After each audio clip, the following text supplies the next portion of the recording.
Welcome back on our channel Divyashree physics. तो आज के लेक्चर में हम स्टार्ट करेंगे क्लास 12 की next unit atom and nuclei. अब एटम एंड न्यूक्लियाई क्या होता है? जिस चीज से हम बने हुए, जिस चीज से पूरा वर्ल्ड बना हुआ, उसी को हम क्या बोलते हैं? एटम एंड न्यूक्लियाई बोलते हैं। अब एटम के बारे में सबसे पहले किसने बताया? एटम से रिलेटेड अब आज के टाइम पे हमारे पास ऑलमोस्ट बहुत सारे इंफॉर्मेशन है, बट क्या आपको पता है स्टार्टिंग में एटम की डिस्कवरी किस तरह से हुई? क्या उनको शुरू से ही पता था कि एटम के अंदर प्रोटॉन होता है, इलेक्ट्रॉन होता है, न्यूक्लियस होते हैं? ठीक है, तो स्टार्ट करते हैं हम बहुत ही इंटरेस्टिंग स्टोरी, एटम की स्टोरी। ठीक है, तो यहाँ पे हम स्टडी करने वाले हैं आज के लेक्चर में एटम की स्टोरी, बहुत ही इजी वे में, मीन्स कहानी की फॉर्म में ही हम पढ़ने वाले।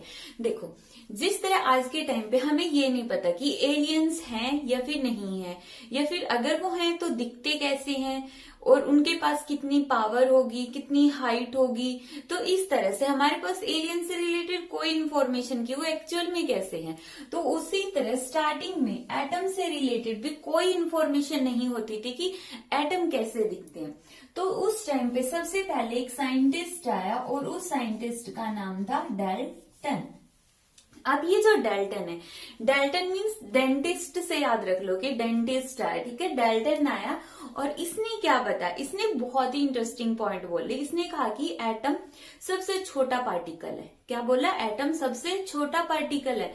मीन्स हम एटम को तोड़ ही नहीं सकते, चाहे उसको किसी चीज से पीटो, हथौड़े से पीटो, आरी से काटने की कोशिश करो, हम एटम को डिवाइड नहीं कर सकते। तो एटम क्या हो गया? इनडिविजिबल हो गया, इनडिविजिबल हो गया।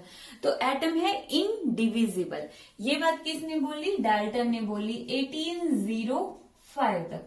अब ये तो बेचारा शरीफ सा साइंटिस्ट है, इसने बोल दिया एटम टूट ही नहीं सकता है।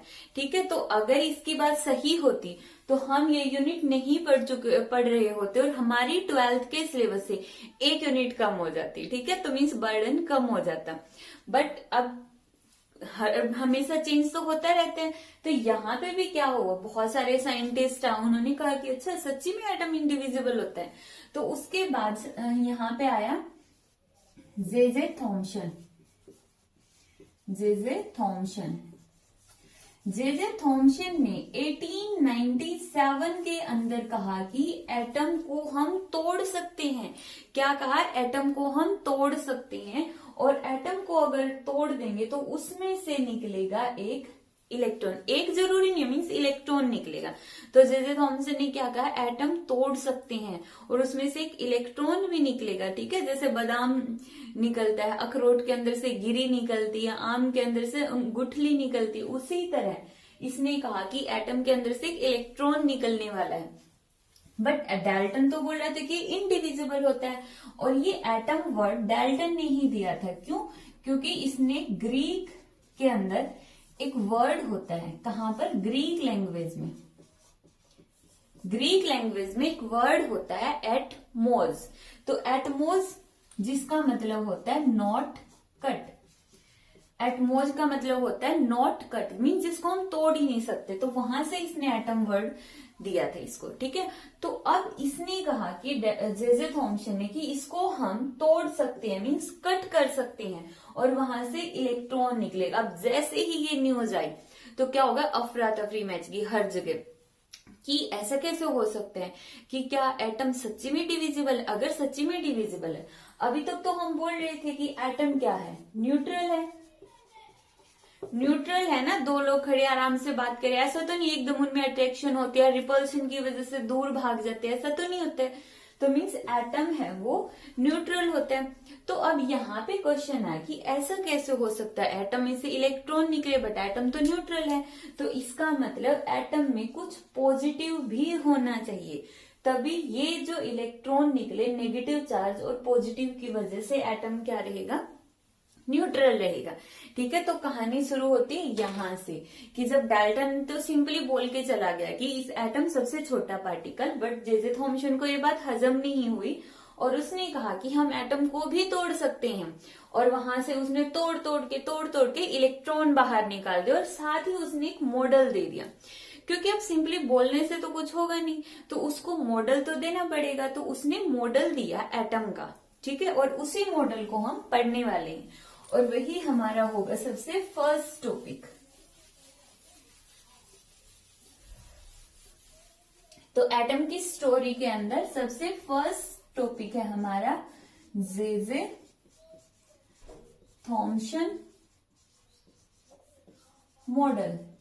जे थॉमसन मॉडल बहुत अच्छे से। तो देखो जे थॉमसन ने 1897 के अंदर ये बता दिया कि इसमें इलेक्ट्रॉन होता है। अब इसके ऊपर थॉमसन के ऊपर क्वेश्चन मार्क लग गया कि अगर इलेक्ट्रॉन है तो भाई मॉडल दो कि एटम कैसा कैसा दिखता है, उसके कितने पैर होते हैं, उसके कितने हाथ होते हैं, ठीक है। तो यहाँ पे क्वेश्चन अराइज हुआ, तो यहाँ पे थॉमसन ने क्या किया, एक मॉडल दिया। अब वो मॉडल देखते हैं क्या था। तो इसने अपना मॉडल दिया 1904 के अंदर, इसने अपना मॉडल सबमिट कर दिया, ठीक है। और उस मॉडल को इसने क्या कहा, उस मॉडल के इसने दो नाम दिए, एक तो प्लम पुडिंग मॉडल, और सेकंड था हमारे पास वाटर मेलन मॉडल। आया ना मुंह में पानी, किसको देकर, पुडिंग को देकर। हलवा, क्या मैम हलवा किस किस को पसंद होता है, हलवा किसी को पसंद नहीं होता है, मुझे तो बिल्कुल भी पसंद नहीं है हलवा, ठीक है। फिर भी प्लम्स तो पसंद ही होते हैं सभी को, ठीक है। वाटरमेलन भी पसंद होता है। तो यहाँ पे इन्होंने सारा खाने की चीजों से रिलेट कर दिया, ठीक है। मीन्स ये इनको खाना बहुत पसंद है, इसलिए इन्होंने खाने के नाम पे ही सारा मॉडल दिया। क्या क्या, प्लम पुडिंग मॉडल और वाटरमेलन मॉडल। अब देखो इन्होंने क्या बोला अपनी इस मॉडल के बारे में। इन्होंने कहा कि अब ये तो हमें पता है कि एटम के अंदर से जब इसने इलेक्ट्रॉन बाहर निकाला, इलेक्ट्रॉन बाहर निकल गया, दैट मीन्स इसके अंदर कोई पॉजिटिव चार्ज तो है। एटम के अंदर से अगर इलेक्ट्रॉन बाहर निकला दैट मीन्स उसमें पॉजिटिव चार्ज है। तो अब यहाँ पे इसको ये बताना था कि वो पॉजिटिव चार्ज और नेगेटिव किस तरह से बॉन्डिंग बना के रह रहे हैं, कपल की फॉर्म में कैसे रह रहे हैं वो इस रूम के अंदर, इस रूम के अंदर मीन्स एटम के अंदर किस तरह से रहते हैं। तो इन्होंने क्या कहा, ठीक है, ये वाला जादू पूरी स्टेटमेंट आ गई ना बोर्ड के ऊपर। तो अब देखो यहाँ पे क्या हुआ कि इन्होंने कहा कि जो पूरा एटम होता है, एवरी एटम, हर एक एटम के अंदर क्या होते हैं, बहुत सारे पॉजिटिवली चार्ज्ड होते हैं। तो पॉजिटिवली चार्ज्ड स्फीयर होता है, एटम क्या होता है, एक पॉजिटिव चार्ज का स्फीयर होता है, मीन्स जिसके अंदर बहुत सारे पॉजिटिव चार्जेस होते हैं, ठीक है। और वो पॉजिटिव चार्जेस के साथ जो स्फीयर की रेडियस होगी वहां वो आएगी 10⁻⁻10 मीटर। अब यहां से देखो अपने माइंड के अंदर फिक्स कर लो कि जो एटम का साइज होता है तो वो कितना होता है, 10⁻⁻10 मीटर। अब हम इसको साइज क्यों बोलते हैं, देखो यहाँ पर ये चीज बोली जाती है कि जो एटम की ये रेडियस है, और रेडियस के थ्रू ही हम उसका साइज डिफाइन करेंगे। तो एटम की रेडियस कितनी होती है, 10⁻⁻10 मीटर, ठीक है। 10/10, जैसे 20-20 मैच होता है ना, ऐसे ही 10-10 मैच हो गया। अब ये 10-10 मैच, ठीक है, ये एटम की रेडियस होती है। तो इसने कहा कि पूरे एटम के अंदर पॉजिटिव चार्ज स्प्रेड होता है, और जो पूरा एटम का मास है वो भी हर जगह यूनिफॉर्मली डिस्ट्रीब्यूटेड होता है। इंपॉर्टेंट पॉइंट है बहुत ज्यादा, क्या कि पूरे एटम का जो मास है और सारा का सारा पॉजिटिव चार्ज है वो हर जगह यूनिफॉर्मली डिस्ट्रीब्यूटेड है। यही चीज इसके गलत निकलने वाली है जब हम आगे की स्टोरी पढ़ेंगे एटम की। तो इसने क्या कहा था कि एटम के अंदर हर जगह इक्वल पॉजिटिव चार्ज और हर जगह इक्वल मास है, ठीक है। तो ध्यान रखना है, इसने कहा यूनिफॉर्मली, इसने कहा कि मुझे एटम से कोई ज्यादा शिकायत नहीं है, हर जगह मैं इक्वली देने वाला हूँ, कोई किसी पोर्शन के साथ मैं पार्सलिटी नहीं करूंगा। तो उसने कहा हर जगह पॉजिटिव चार्ज इक्वली है, हर जगह मास इक्वल है, ये पॉइंट इसने कहा था, ठीक है। अब इसको इसने प्रूव करने के लिए क्या दिया, देखो वो बहुत फनी है। इसने कहा कि एटम इस तरह से होता है जैसे एक हलवे की प्लेट होती है। हलवे की प्लेट के अंदर क्या होता है, बहुत सारा हलवा होता है, बहुत सारा हलवा मीन्स पॉजिटिव चार्ज। इस प्लेट के अंदर जो पुडिंग है, जो पुडिंग होता है, ठीक है, यहाँ पे ये हो गया पुडिंग हो गया, वो है सारा पॉजिटिव चार्ज। अब प्लेट के अंदर पुडिंग सारा फैला हुआ होता है तो वो पॉजिटिव चार्ज। इसके अंदर जो प्लम्स होते हैं तो वो प्लम्स क्या होते हैं, यहाँ पे इन्होंने बोल दिया ड्राई फ्रूट्स के लिए। एक्चुअल में प्लम का मीनिंग देखो हम जो पढ़ते हैं ना वो होता आलू बुखारा, यहाँ पे हम इसका मीनिंग ले रहे ड्राई फ्रूट्स। तो यहाँ पे बोल दिया इसने ड्राई फ्रूट्स, ये ड्राई फ्रूट्स हो गए।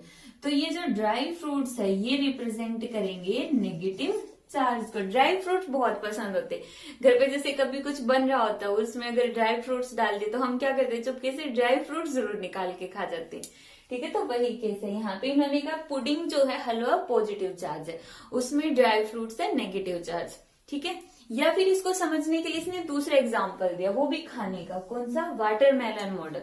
मीन्स जो एटम होता है जस्ट लाइक ए वाटरमेलन होता है कि जहां पे सारा नेगेटिव चार्ज रिप्रेजेंट करता है सारे सीड्स को, सीड्स वो क्या बताती है कि नेगेटिव चार्ज है, और जितना रेड पोर्शन है वो किसको दिखा रहा है, पॉजिटिव चार्ज को दिखा रहा है। तो इसीलिए हम इसको बोलते हैं वाटरमेलन मॉडल। अब देखो इस पूरे मॉडल के अंदर जो पॉइंट्स याद रखने हैं, मीन्स जिसकी वजह से इसके अंदर कुछ ना कुछ कमियां भी निकलेगी, वो क्या क्या है। एक पॉइंट तो हमने देखा, स्टार लगा के लिख लेते हैं कि ये पेपर में लिखने के लिए नहीं, ये समझने के लिए। इन्होंने कहा कि uniformly distributed, uniformly distribution, uniformly distribution of mass and charge, mass and charge, charge और मास का यूनिफॉर्मली डिस्ट्रीब्यूशन है, जो ये पॉइंट इसने बोला था। ये एक्चुअल में आज के टाइम पे हमें पता है कि गलत है, बट उस टाइम पे तो हमें पता ही नहीं था। जैसे आज के टाइम पे एलियन नहीं पता, उस टाइम पे एटम के बारे में भी कुछ भी नहीं पता था कि एटम होता क्या है, इसलिए ये पॉइंट इसका आगे जाके गलत निकल गया था। तो ध्यान रखना, इसने क्या कहा था कि हर जगह मास और चार्ज इक्वल है। दूसरा इसने क्या कहा, जो इसके मॉडल की एक सबसे सही बात थी, वो क्या थी कि जितना एटम के अंदर पॉजिटिव चार्ज है, जितना एटम में पॉजिटिव चार्ज है उतना ही एटम के अंदर नेगेटिव चार्ज है, ठीक है। जितना पॉजिटिव चार्ज है उतना नेगेटिव चार्ज है, तो इसकी वजह से एटम क्या हो गया, न्यूट्रल, एटम बिकम्स न्यूट्रल। तो इसने एटम को न्यूट्रल तो प्रूव कर दिया, ये इसकी सही बात थी, ठीक है। बट इसने एटम को ही अच्छे से एक्सप्लेन नहीं किया। जो एटम का मॉडल दिया वो जस्ट लाइक कार्टून डायग्राम दिया कि अगर कोई बोल दे एलियन बनाओ तो हम कॉपी के ऊपर ड्राइंग बना के बोल दे ये एलियन है, ये तो गलत हो गया ना। जस्टिस नहीं हुआ इतने बड़े बड़े साइंटिस्ट के साथ जो प्रूव करने में लगे कि एलियन होते हैं, ऐसे होते हैं, ठीक है। तो यही बात थी इनके साथ भी, तो इस वजह से इनका मॉडल रिजेक्ट हो गया था कि इन्होंने कुछ लैब के अंदर नहीं दिया था। बट इनके मॉडल की कुछ और लिमिटेशन भी थी, वो लिमिटेशन देखते हैं क्या थी। इन्होंने जे थॉम्सन मॉडल की जो लिमिटेशन थी, क्या क्या कमियां थी, इसने जो स्टोरी बनाई एटम की, वो स्टोरी के अंदर कमी देखो क्या थी। सबसे पहली कमी क्या थी कि doesn't explain the origin of spectral line even in hydrogen atom.